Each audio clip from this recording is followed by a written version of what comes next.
SP madam और वह भिखारी जिसने थाने को हिला दिया। बारिश से भीगी हुई शाम थी।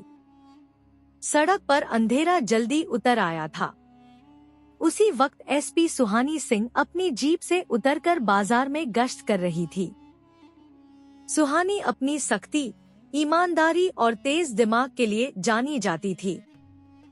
अपराधियों का नाम सुनते ही कांप उठते, लेकिन सुहानी को एक चीज बिल्कुल पसंद नहीं थी, कोई भी व्यक्ति शहर में भीख मांगते मिले। उसी शाम सड़क किनारे एक आदमी फटे पुराने कपड़ों में बैठा दिखाई दिया। दाढ़ी उलझी, बाल बिखरे, हाथ में एक कटोरा। सुहानी की नजर पड़ी तो गुस्सा भड़क उठा। कितनी बार कहा है शहर में भीख मांगना मना है। उस आदमी ने सिर उठाया, कुछ कहना चाहा, मगर सुहानी ने बात काट दी और गुस्से में उसे एक थप्पड़ जड़ दिया। चल उठ, अभी के अभी भाग यहाँ से। आदमी चुप रहा। उसकी आंखों में एक गहरी चमक थी, मगर उसने कुछ नहीं कहा।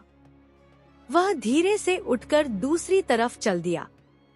अगली सुबह थाने में तूफान। सुबह के 10 बजे थे। एसपी सुहानी अपने ऑफिस में बैठी फाइलें देख रही थी कि बाहर हड़कंप सा मच गया।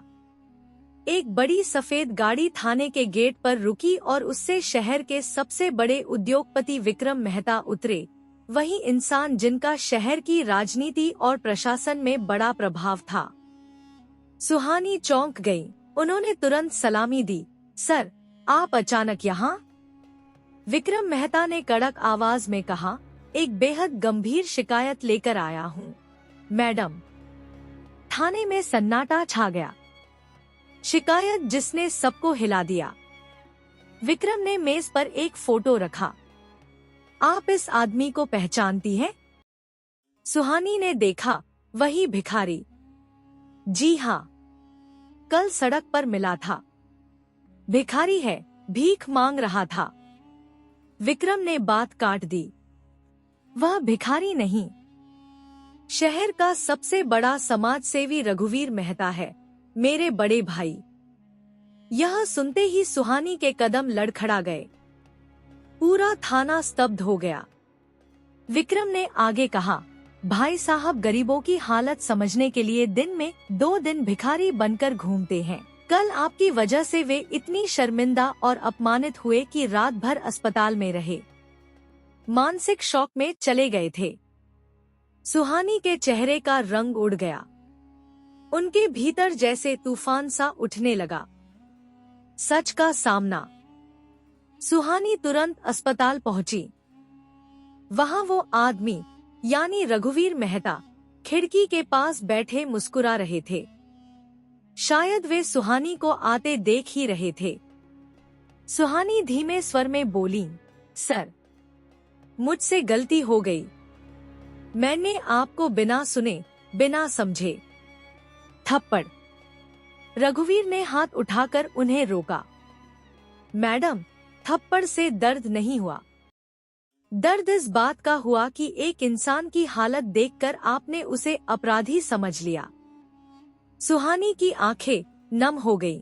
मैं बस अपने शहर को भिखारी मुक्त बनाना चाहती थी।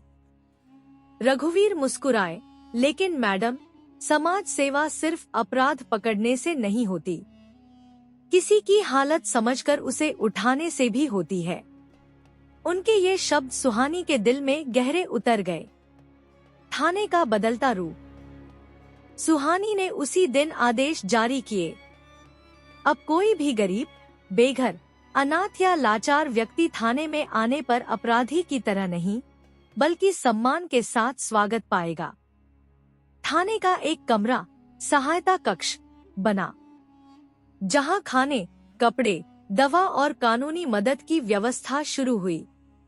शहर ने पहली बार पुलिस को एक नई भूमिका में देखा। और रघुवीर मेहता, वे हर सप्ताह थाने आते और सुहानी के साथ मिलकर लोगों की मदद करते। सबसे बड़ा प्रेरणादायक पल। एक दिन सुहानी ने उनसे पूछा, सर, आपने मेरे खिलाफ केस क्यों नहीं किया? आपके पास पूरा अधिकार था।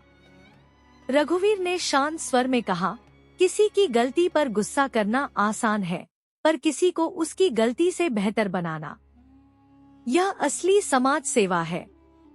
सुहानी ने सिर झुकाया। उस दिन उन्होंने सीखा, हर इंसान की हालत को देखकर उसके चरित्र का फैसला नहीं करना चाहिए। कभी कभी फटे कपड़ों में भी सबसे अमीर दिल छिपा होता है। कहानी का संदेश, हम अक्सर लोगों को उनकी बाहरी हालत देखकर जज कर देते हैं, पर असली सच्चाई हमेशा कपड़ों, चेहरे या हालात में नहीं होती, दिल और इरादों में होती है। एसपी सुहानी की एक गलती ने उन्हें इंसानियत का असली मतलब सिखा दिया, और उसी एक गलती ने पूरे थाने का चेहरा बदल दिया। कभी भी किसी को उसकी मजबूरी या बाहरी स्थिति देखकर छोटा मत समझो। शायद वह आपकी सोच से कहीं बड़ा इंसान हो।